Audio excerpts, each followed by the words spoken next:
Để bán hàng và xuất hóa đơn điện tử, anh chị vào bán hàng hoặc thẻ hàng hóa, chọn các dịch vụ mình cần bán và xuất hóa đơn, có thể tìm kiếm trên thanh tìm kiếm. Sau đó, anh chị chọn vào giỏ hàng bên dưới. Anh chị chỉnh lại số lượng từng dịch vụ hoặc giã của dịch vụ nếu cần thiết.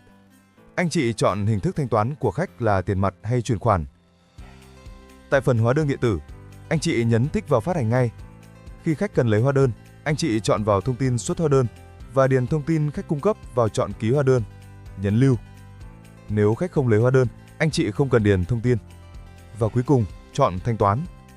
Hóa đơn sẽ được gửi lên cơ quan thuế trong 1 đến 5 phút sau khi phát hành. Anh chị kiểm tra lại hóa đơn tại mục đơn hàng, chọn vào đơn hàng mình muốn kiểm tra. Nhấn vào số hóa đơn để xem hóa đơn điện tử.